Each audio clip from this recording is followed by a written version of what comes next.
Hello, welcome to my channel. Let's discuss. Yup, she's brand new. This is the very first episode, so welcome to the series premiere. Woo! On this channel, I will be discussing just random topics, usually entertainment related. Yeah. Hi, my name is Skylar. I'm a senior journalism major, so I have some credentials, but I'm not an official critic or anything, so don't come at me expecting that. Sorry. I'm just a 22-year-old who's tired of talking to herself about the same things over and over again. So I was like, YouTube it is. Yep. We will be discussing on the series premiere of Let's Discuss, a show that's new. I didn't expect to be excited about this show at all. When I heard about it, I was like, okay, whatever. And then when they were teasing it and stuff, I was like, it's not my most anticipated, but I'll check it out.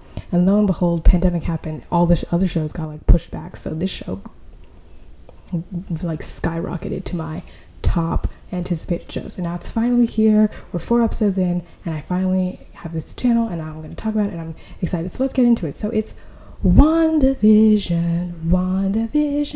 So today we will be discussing WandaVision. Let's get into it. I can kind of just skim through the first 3 episodes because they've been out, and so a whole bunch of people have already talked about it. Sorry, I'm holding my mic all the way also because I'm on a desk, not my desk. My mom bought me a table to eat on my bed, so I'm on my bed on a portable desk thing, and I'm not filming on my laptop because MacBooks are expensive, but the camera quality is not it. So I'm using my phone. So my phone's on my laptop, which is on a desk on my bed, and my mic, I'm holding it. It's fine. This is what we're doing. This is the setup for now.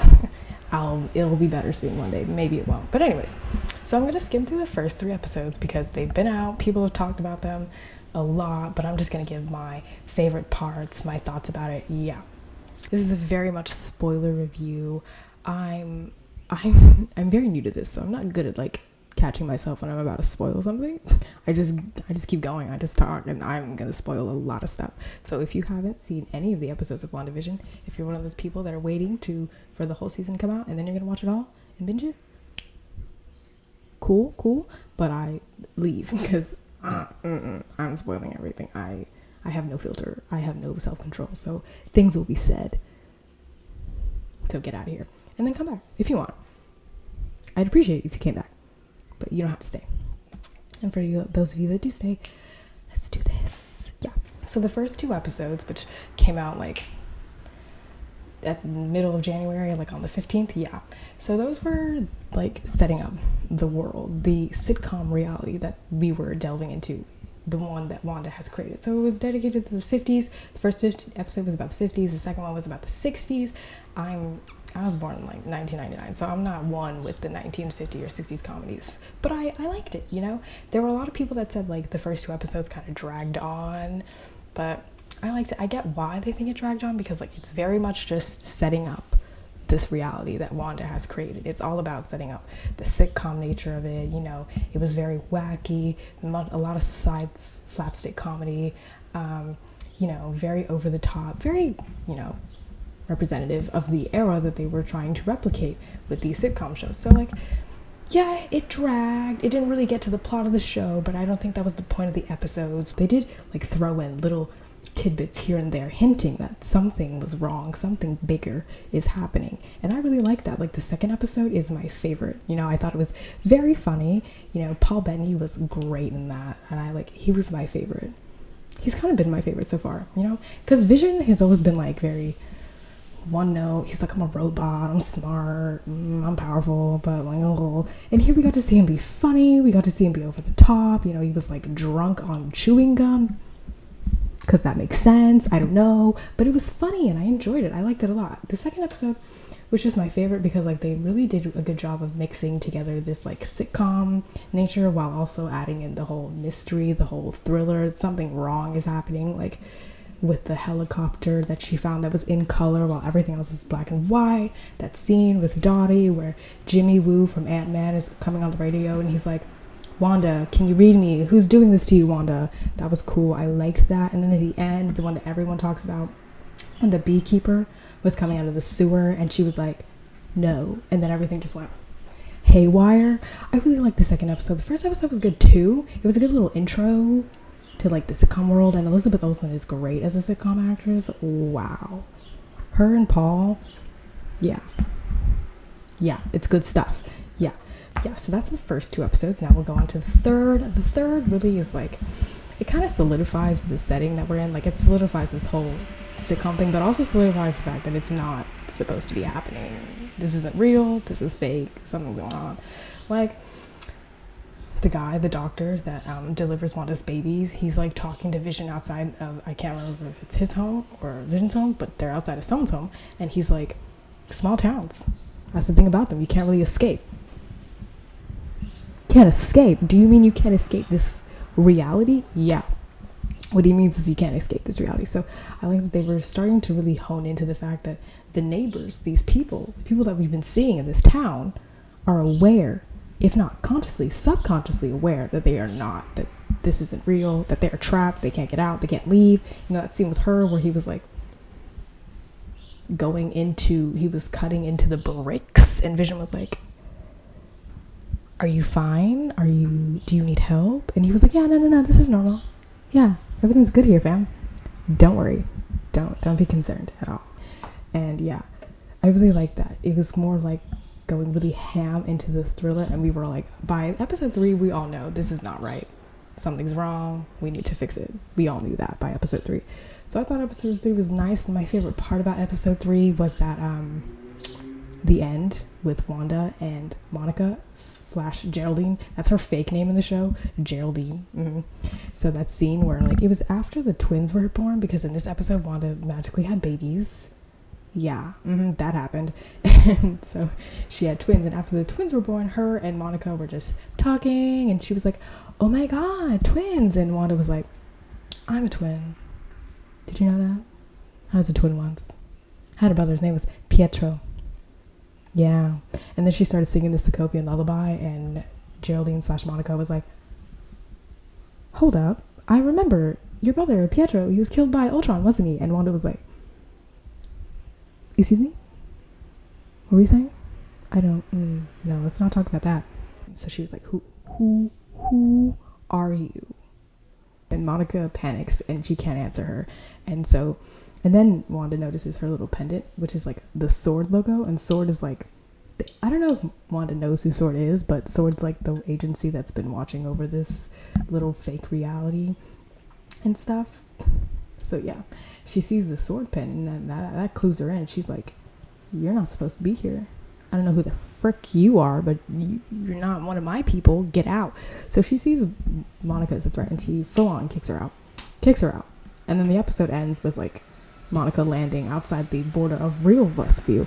From now on, I'm going to be calling the outside world real Westview, and then the reality that Wanda's created as fake Westview. So just know that.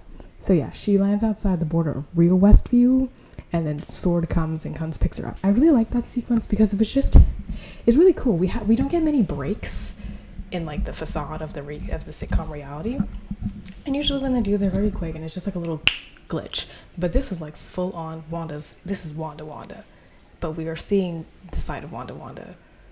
She's the part of her that's like going a little cray, a little yikes. But yeah, she has this terrifying look on her face, and the whole scene is very like thrilling and very intense, and you're like, you know something's gonna happen, because Wanda looks like she's about to wreck this girl's life. She looks like she's about to end it right now, right here, right now, because she sees Monica as a threat to her reality. And that's what tells us that not only is Wanda aware of this whole reality, she's in full and utter control of it, and she wants it to stay that way. She wants to be in Westview. She wants to be in her little paradise with her little robot boo and her twin babies. She wants to stay here. And if anyone comes in and tries to mess with it, you're gone, you're out, you're goodbye, you are vanished. So yeah, that was a really nice scene. That was probably my favorite scene out of episode 3, but I liked episode 2 the most of this little bunch. I like it so far. Like, episode 4 is out now, but I still like episode 2 the most. It was just really funny. It was very ominous. It was good. Let's get into episode 4, because that really I'll break down episode 4 since it just came out. So the episode is titled, "We Interrupt This Program," because they are quite literally interrupting this program. We are stepping away from little fake Westview and we're doing real Westview now, but we're going through the eyes of, everyone else. So like Monica, who's played by Tiana Paris, brilliantly, love some melanin. It's good to see, yeah. And she's got that natural hair. Stellar. And then we have Jimmy Woo from Ant-Man, who's an FBI agent, and then we have Darcy Lewis from Thor. So they're all in this episode. And so we're being taken through what happened in the outside world during episodes 1 and 2. And we start off with Monica. She's in the hospital. She's just coming back from, being in this. Did we ever establish where the people that blipped away went? Were they in the Soul Stone? I don't know. Wherever they went, she's back. She appears back in the hospital because the absolute chaos that happens when people just appeared after the blip, wherever they left off. What if they were in the middle of the street and they got ran over? What if they were in a plane and they just dropped? Whoop! That would be terrifying. Imagine you're on a plane sleeping or whatever, and then you wake up and you're in the middle of just falling. Terrifying, absolute chaos. So Monica's in the hospital. A whole bunch of people are coming back and everyone's frantic. No one knows what's going on. The one doctor's like, we don't have the capacity. Or flat. No, I won't say that. That's too soon. But he's saying we're out of capacity. It's absolute chaos. And Monica's looking for her mom because she was at her mom's bedside when she blipped, And so she's like, where's my mom? But then she meets, coincidentally, one doctor who knew her from 5 years ago. She sees her and she's like, I don't know how to tell you this, but your mom died. Her mom died basically like 3 years ago. It's been 5 years, obviously. We all know this. And 3 years ago, Maria Rambeau from Captain Marvel. Y'all remember that? Captain Marvel? I should do a review on that. No, I won't. But anyway, so Maria from Captain Marvel, Carol's best friend, that's Monica's mom. And so she passed like 3 years ago from cancer. And so Monica's like, what do you mean she's dead? I was just here. Because, everyone that dipped, they were gone for like 5 minutes in their heads, but it had been 5 years. So, yeah, we see Monica coming back, and that's where she was. And then we fast forward like 3 weeks, and she's back at SWORD headquarters, and SWORD stands for Sentient Weapon Observation and Research Division? I can't remember. I'm pretty sure that's it. But, yeah, she's back there, and she gets sent on a mission, a terrestrial mission, because she's grounded. Apparently they've been doing space stuff. I really want to know what SWORD's been doing. Are they like going to the moon? Are they going to Mars? That'd be cool. I wish NASA would go to Mars, but they're taking their sweet time. It's fine. So yeah, she goes on a terrestrial mission to Westview, New Jersey. Does that sound familiar? Yeah, because it's the place where Wanda took over. So she goes, and apparently there's this missing persons case from the FBI, and the FBI is trying to find somebody.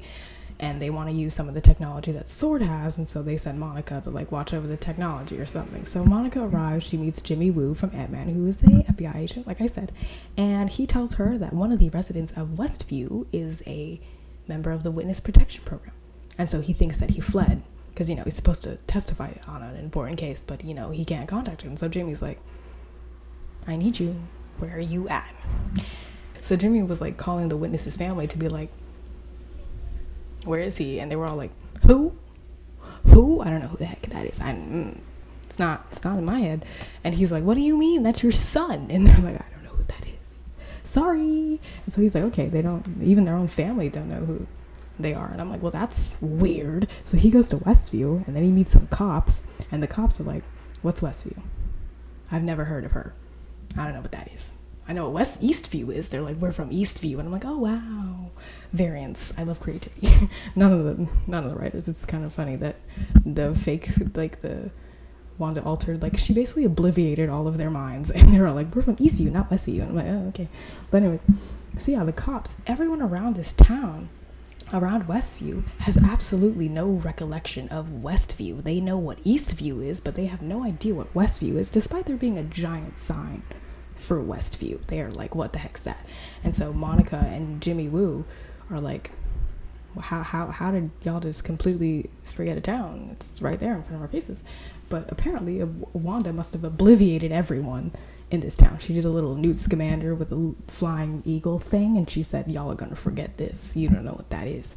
And so Monica, she chooses to go forth and investigate because she's like, what's going on? So she sends in a little drone, a little helicopter drone into real Westview, which is abandoned now because, no one's there. They're all stuck in a reality made by Wanda. So she sends in a little helicopter, and the helicopter just disappears. And so Jimmy and Monica are like,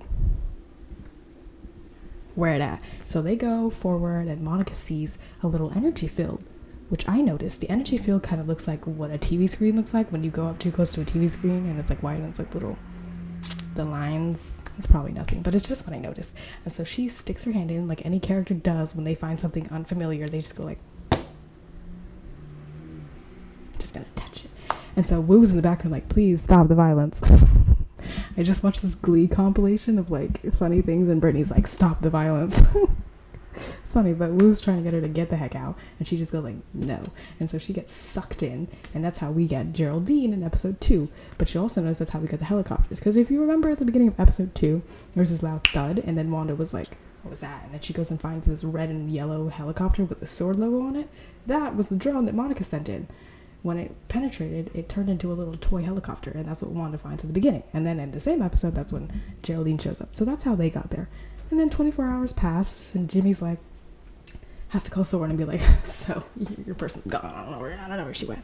So they all make it. In 24 hours, they build up a giant ass base full of the Air Force, the Army, FBI, Sword, a chemical engineer that nobody cares about. Yeah, and Darcy Lewis. They're all there, all just vibing.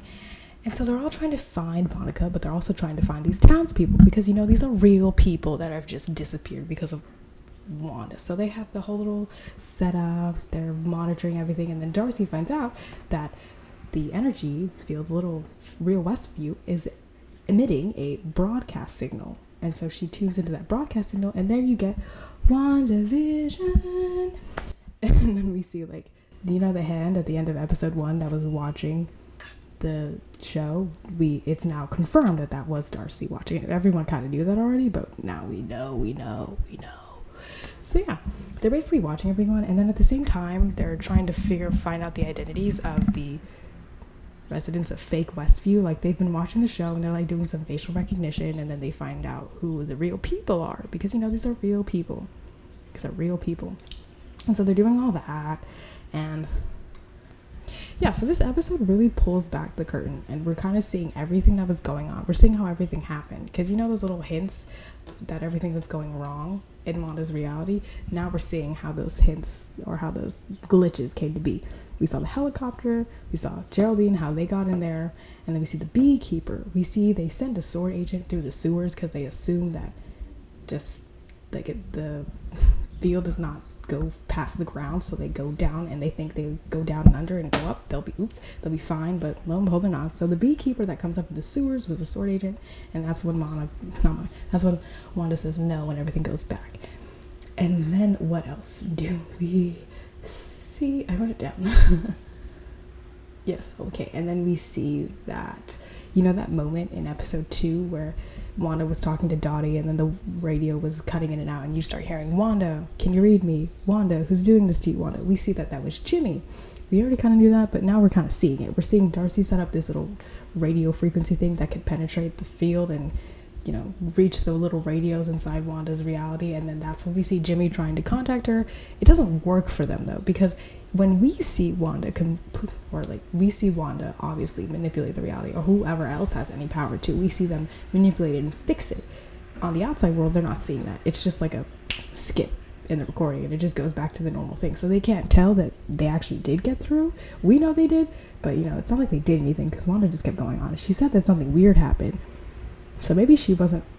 I guess that's another piece of evidence that Wanda is maybe half in control, but there is someone else, some outside force, still making sure that no one can get in. It's like Wanda and some outside force are doing that. So that's the evidence of that. So this episode is really taking us through what's going on the outside in real Westview while everything's happening inside fake Westview. And it's basically, we're getting caught up. Because now at the end of the episode, fake Westview and real Westview are caught up. We're one and the same. So yeah. And now, we already kind of knew, people already were kind of speculating what Sword's mission was, and that was to get But we were thinking they were trying to get to Wanda. But initially, they find out that Wanda's here, but they're kind of just trying to figure out what's going on. And their real purpose was trying to get Monica out. So it's like the glitches that happened in the first episode were not a product of S.W.O.R.D. because they weren't in the picture yet. That was just whatever was happening. Maybe things were just breaking. But in the second episode, all the glitches are a product of S.W.O.R.D. because that's when they come in. Because that's when Geraldine comes in. That's when Monica comes in. Because they want to get Monica out. And they want to get this townspeople out because they want to figure it out. So we now know what S.W.O.R.D.'s mission is for sure. We got no question about that. Yeah, but they still don't know what's happening with Wanda. They don't know that she might be in control 100%. So there's that. Although they might, now that Monica's back and she's like, it's all Wanda. They're going to be like, oh, word? And then she's like, yeah. She's gone crazy. She's gone psycho. You got me feeling like a psycho. I've been getting into K-pop. Wow, I love K-pop. Yeah, it's good stuff. Check it out. BTS. Oh, my boys. Let me get back onto topic. Anyways, One thing that I really liked in episode 4 is that we got to see more of the conversation between Wanda and Monica that happened at the end of episode 3. So it kind of just skipped a lot of that part. We didn't see Wanda actually kick her out. We just jumped to Monica getting thrown out and her coming out and landing and being like, let me tell you. But anyways, so we see Wanda and Monica again, and it kind of picks up where, left off, where Wanda's like, who are you? And so Wanda's asking her over and over again, who are you? And then Monica's like, Wanda, I'm your neighbor. And she's like, you're not my neighbor. You're not even my friend. Why'd you mention Ultron? And, she catches Geraldine in a lie, Monica in a lie. And, she gets her little hands out. She said, you are a stranger, an outsider, and you're trespassing here. And I want you to leave. And she goes, she kicks her the heck out. But then for a second afterwards, she's kind of like, what did I just do? Oh, I didn't do that. But something like came over her. Maybe it almost looked like she had second guesses. Like she was like, oh, I should not have done that. But then she goes right back into it. She fixes the wall and she's like, whatever. It is what it is. And then she goes and she sees her babies. And then Vision comes back in because he was outside talking to the neighbors. And now he comes back in. But you kind of see in the background, he looks different. Like he's more gray. Because at this point, everything's in color. But he's like fully gray. And then, he says, Wanda, where's Geraldine? And she said, oh, she left. She had to rush home. Whatever. She had to rush home. And then she turns around. And then you see Vision. But it's dead Vision. It's head ripped. Whole body gray. Eyes gray. He's dead. It's dead Vision. And Wanda's like, oh, she gets scared. And then he's like, dead Vision's like, Wanda, what's wrong? You okay? You okay, babe? Anything all right? Anything wrong? And then when it goes back to Wanda, she looks back up, and then it's back to regular Vision. Alive Vision. He's back. So I think even Wanda's subconscious is trying to tell her, Vision is dead. He's not supposed to be here. You think Geraldine's not supposed to be here? Guess who also is not supposed to be here? Your husband. Your boo. He's dead. Yeah. So I probably shouldn't be holding up my mic like this, but it's fine because it's getting really loud. But yeah. And so the episode ends. Yeah. It ends with Geraldine / Monica telling everyone that it's all Wanda. This is Wanda's doing. Because at first they were like, we have no idea who's doing this, but y'all about to find out real quick that it's Wanda doing this. Wanda is controlling the whole reality. So yeah, I don't know if that was a good walk through, but that's basically what happened in this episode. But yeah, I really liked this episode. I liked that it was taking us through what was happening because it was kind of interesting to see how we ended up in those places. I know everyone pretty much already knew that that's what was going on. Like everyone already knew the beekeeper was the S.W.O.R.D. agent. We all knew the helicopter was S.W.O.R.D. We knew Monica was S.W.O.R.D. So it's not like any of the reveals were new, and we already knew that S.W.O.R.D. was trying to break in. We already knew that kind of stuff, and we knew that it was Jimmy. So much of the revelations weren't anything new. They weren't anything to be shocked by because pretty much everyone already knew by this point, but it was still interesting for me to see. I think it kind of, because I know now from episode 5 and on, we're really going to get into it because now both worlds are caught up. Both worlds are at the same point. So now we're gonna really be going into it. We're really gonna get into it because now we don't need to spend more time setting up what's going on. Everyone knows what's going on. All parties involved are caught up. We're all together. We're all on the same page. Now we can go forward. And I really liked it. I thought it was a good episode. I thought it was a good way to take us, because not everyone is really one with this sitcom nature. I kind of am. I grew up with Full House. I remember watching that. I was a fan. And then I like Modern Family. I love Brooklyn Nine-Nine. But I'm not one to really sit down and watch sitcoms. I'll watch them if they're on TV and I'll laugh. I'll find them funny, but I'm not a sitcom enthusiast. So for those who are not sitcom enthusiasts and who really want to get back to that typical Marvel style, this episode might be really good to them because it's a nice little break from what we've been seeing for the past 2 weeks. So yeah, I thought it was a nice episode. I thought Darcy and Jimmy were good. Obviously I thought it was kind of cool to see them working together. It's really nice because I've never really watched Ant-Man. Sorry, Ant-Man fans, I've never watched, but Jimmy's a funny character. I like how there are 2 times in the show where people are asking him questions and they mean one thing and Jimmy thinks they mean another. Like at the beginning, Monica was like, so what about you? And he's like, I'm from Bakersfield originally. Everyone else had a Michael Jordan poster in the room, but I had Elliot Ness. And she's like, no, why can you see this? And he was like, oh. And then another time when Darcy was like, you want any? And he was like, yeah, I want some kids. Have a little Jimmy running around with a little FBI badge. And she's like, bro, I meant some chips. Do you want any chips? I don't need your life story. So that was kind of funny. I thought Darcy was nice too. Darcy's also a nice little character. It's nice to see her again, even though the Thor movie she was in weren't that. Thor 1 was fine. Thor 2 was boring. Sorry, I haven't watched it in literal years. God, when was the last time? Did I skip? I remember I rewatched all the Marvel films before Infinity War, and I don't even remember if I watched Thor 2 or if I skipped it. I probably skipped it. It's fine. But yeah, I like seeing Darcy again. Tiana Paris, I want to see more of her. She's going to be in Captain Marvel 2. Yes. Check. I support. I like Tiana Paris is great. She's a star. She looks great. I love her hair. I like Tiana Paris. Not much more I can say about that. Put her in more stuff. Do it. Put her in the Avengers. I don't know how. Isn't she supposed to be the next Captain Marvel? Do it. Make there be 2. Don't be shy, Marvel. Do it. Anyways, yeah. So I like this episode. I thought it was nice. That was nice. I thought it's really making me question everything because, let me tell you, I had a theory, and I'll get into it literally in 2 seconds, but I had a theory. It's completely all these episodes are wrecking my theory, so there's that. Yeah. So after I was watching episode 3, going to episode 4, these were my questions. They didn't really get answered in episode 4, but they're what I came up with. So my first one is Agnes. What's her deal? Why is she here? What does she want?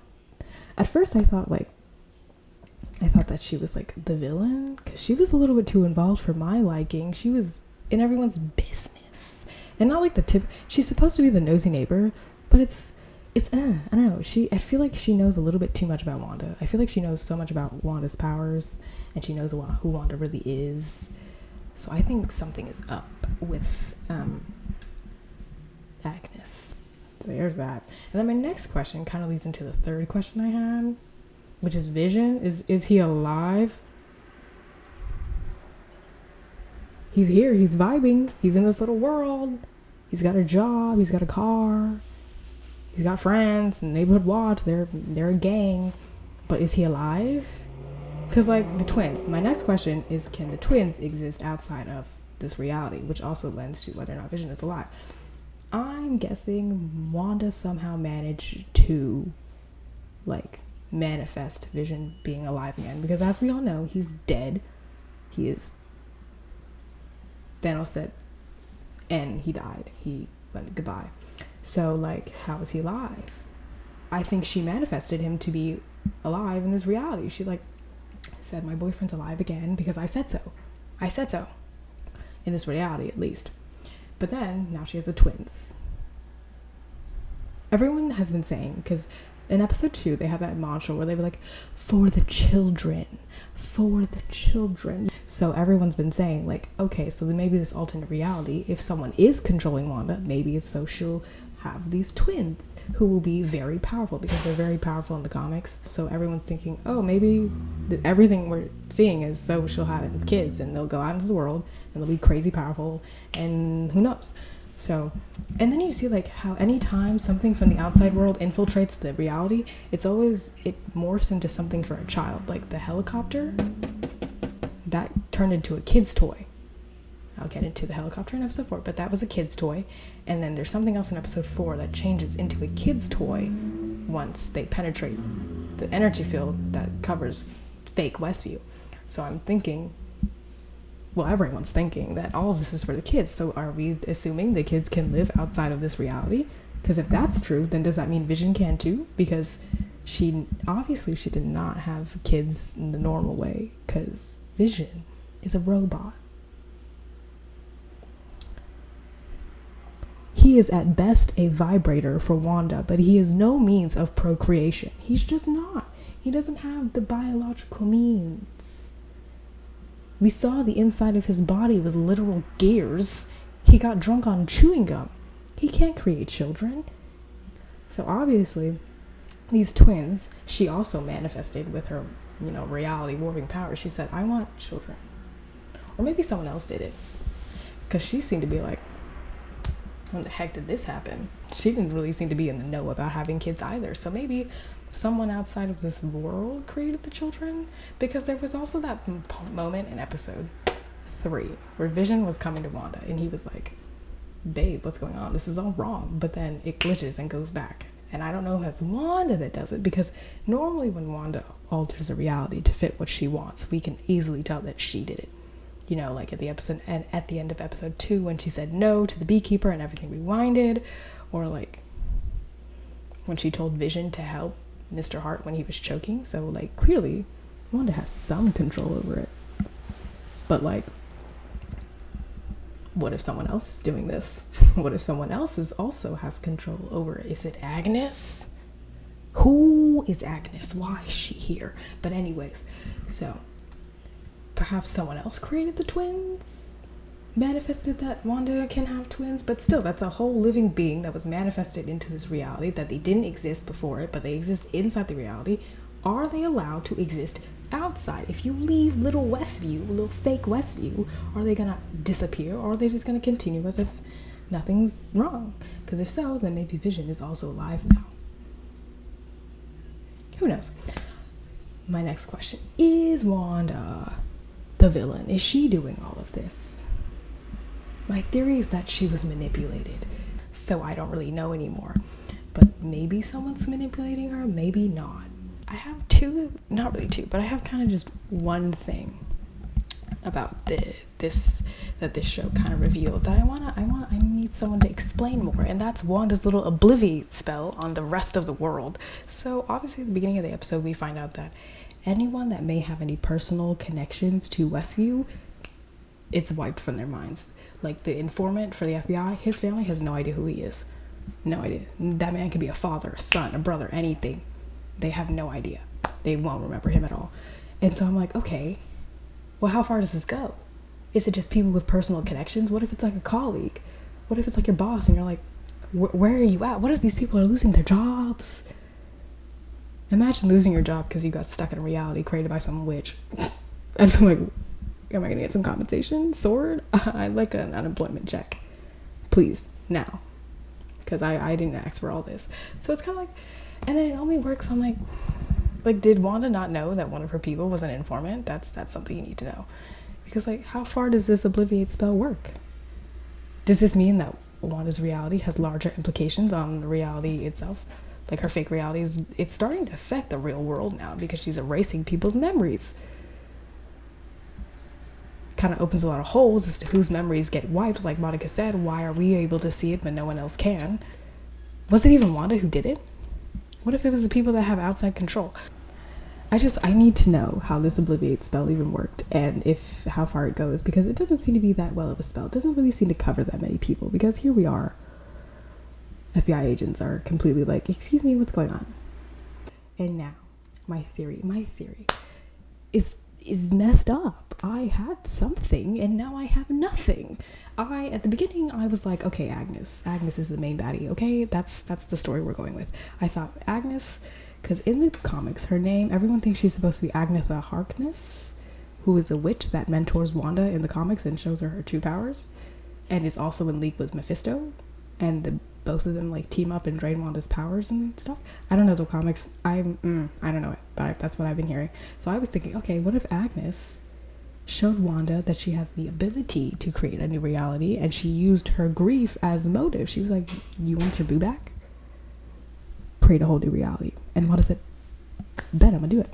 And so I was thinking like maybe Agnes manipulated Wanda into creating this reality, and which is why she has control over it, and which is why she's partially aware of it. But I think Agnes has ulterior motives for it.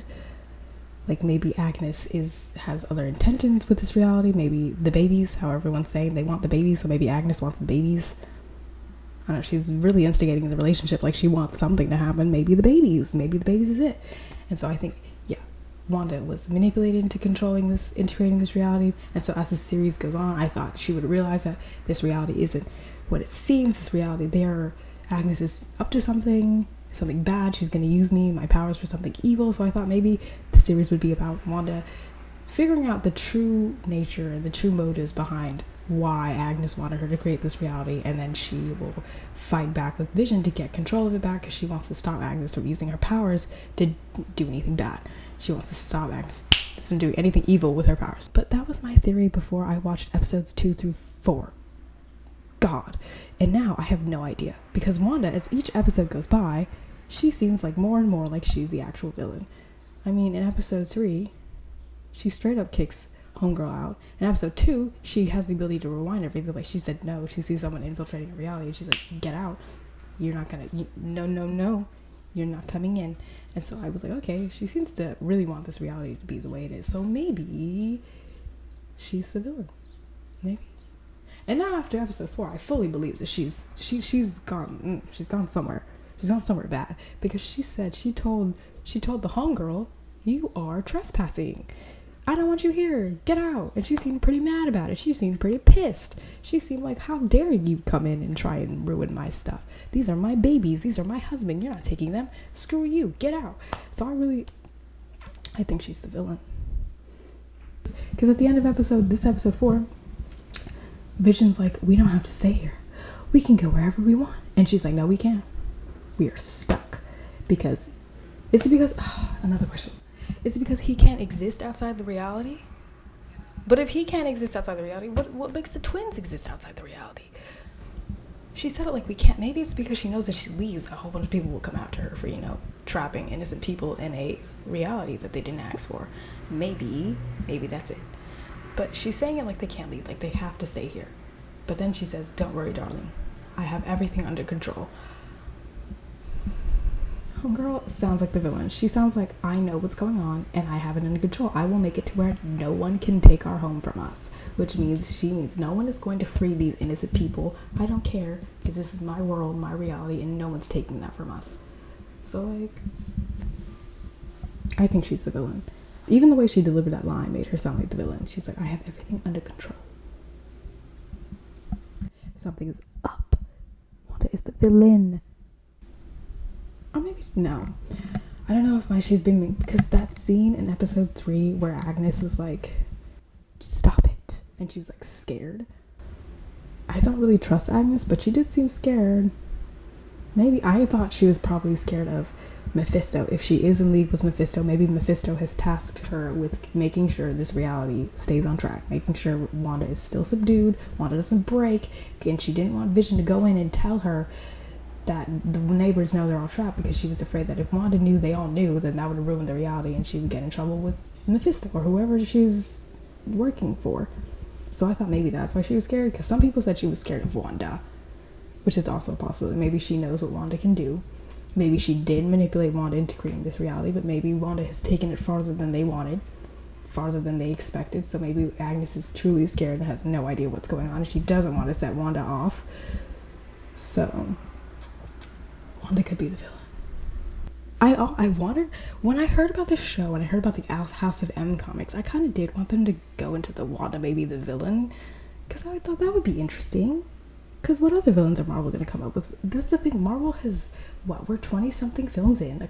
We're about to be a couple of shows in, too. How many different villains can they do?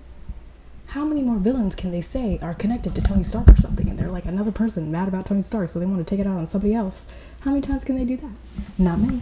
So I was like, okay, if they're gonna go Wanda is the villain, that would actually be really interesting. That'd be really cool if this show set that up. So if that is the direction they're going, I'm not gonna be mad about it. I like it. It's a little bit new, and Wanda has some crazy powerful abilities, so like that would actually be really cool to see her be the villain. Who would be able to take her on? Who? They say she's more powerful than Doctor Strange, so is it Captain Marvel? We'll never know. We'll see. Yeah, so that was episodes 1 through 4 of WandaVision. This is a 50-minute video. It's 2:20. I have homework that I need to do, but I'm not gonna do it yet. Just hit my laptop table. But yeah, those are my episodes. I like the series a lot. It's very new and fresh from what Marvel has been doing. You know, everyone always says that Marvel is kind of formulaic, with maybe the exceptions of Guardians, and Infinity War had a surprising ending, but it's always very formulaic. So this is a very nice change of pace, change of tone, change of delivery, change of everything for Marvel. Typically when, you know, Disney Plus does these week-to-week releases, I'm like, I just want to binge. But with this, I actually like waiting a week to watch it. I think it's fun. It's a fun show. It's good stuff. I really like this. So I really like that. It's such an odd thing to do, like sitcom with thriller. But then it works because WandaVision is such an odd couple. A robot with a witch. That's so odd. But it works. It works. That's WandaVision. That's my thoughts on episodes 1 through 4. Please click like or subscribe if you liked this long ass video. It's so long. It doesn't need to be this long. I'll probably trim it to like 30 minutes, which is so long. It's so hard to get people to watch like a 30-minute video if they don't know who you are. So yeah, like and subscribe. It'll let me know that I'm actually doing something right. If no one likes it and subscribes, I'm just gonna go die in a hole. So let me know. Yep, that's it. I'm gonna get out of here now. Let me put this back on the table.